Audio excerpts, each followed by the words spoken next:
Hey everyone, and welcome back. It's Julianne here for Honeybee Stamps.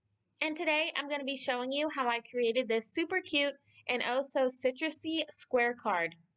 I'm going to be using a variety of newer and older products for my card today, including the Circle Spotlight Stencil. You guys have seen me use this stencil set quite a lot. It's one of my favorites. I'm also going to be using the Circle Thin Frame dies, the Double Stitch Square Honey Cuts. This is my go-to die set for creating square cards.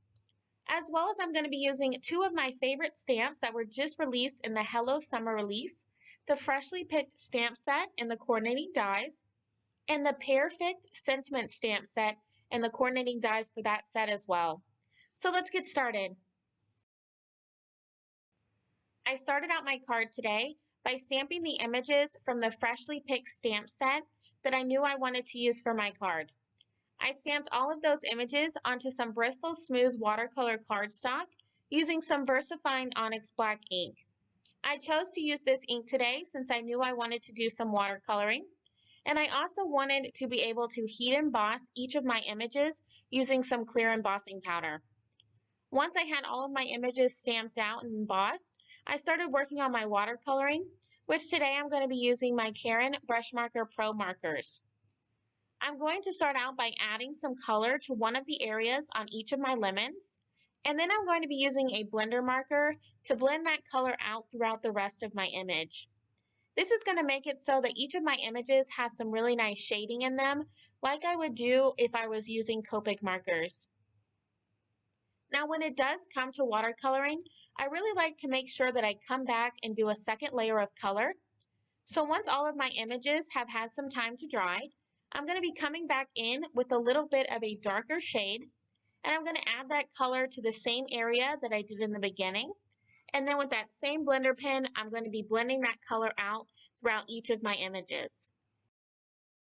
Once I have each of my images all colored in, I'm then going to be using the coordinating dies, temporarily adhering each of them down using some washi tape before running them through my die cutting machine.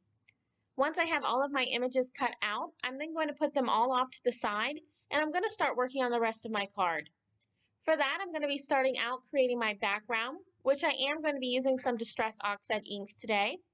I am going to be temporarily adhering my background panel that I did use the double stitch square honey cuts to cut down some more of that Bristol Smooth watercolor cardstock that I used earlier. And I have that adhered to both my work surface as well as that Circle Spotlight stencil with some more of that washi tape so that way I can start my ink blending.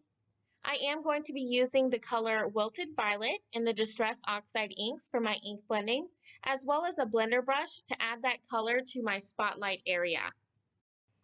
So I'm just going to continue to add in that Wilted Violet, ink blending from the edges of my stencil, and then fading out that color towards the center of my circle. Once I was happy with my ink blended area, I'm then going to peel back that stencil to reveal what I've created. Now I really like that Wilted Violet with the yellow from the lemons. I think they really pair quite well. But I did feel at this point that my ink blended area was just so plain. So what I'm going to be doing is I'm going to line back up my Circle Spotlight stencil where I had it before on my background panel.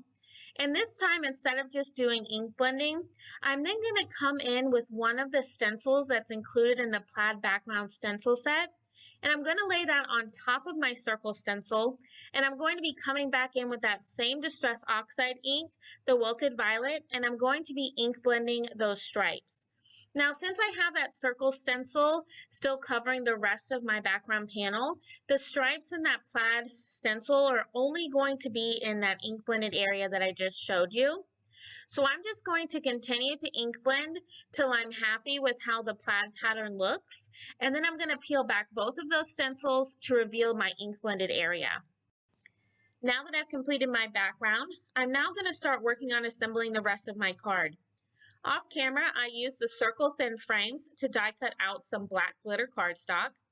And if you've never used or seen these dies before, it's one of the many shapes that Honeybee Stamps now offers. And with just one pass through your die cutting machine, this circle die is going to cut 21 different sizes of that thin circle frame. But for my card today, I'm just going to be using the size that fits perfectly around the outside edge of my ink blended area. And I'm also going to be adhering that down using some of the new Be Creative Precision Tip Glue that Honeybee Stamps just came out with. And I'm going to be adhering all of my watercolor images as well, scattering them throughout my background, adhering them down with either some foam adhesive or more of that liquid adhesive. Off camera, I did stamp the sentiment, "I could just squeeze you," from the Perfect Sentiment stamp set onto some black cardstock using some Versamark ink, and I white heat embossed my sentiment. And I'm going to be adhering that directly to my background as well, using that same liquid adhesive. Once I have all of my images adhered to my background, the final step for my card today is I'm going to be scattering some of the honey jar confetti mix throughout my background. And I'm going to be adhering all of them down using some more of that liquid adhesive. And that's going to complete my card for today. I want to thank you all so much for stopping by and spending some time with me.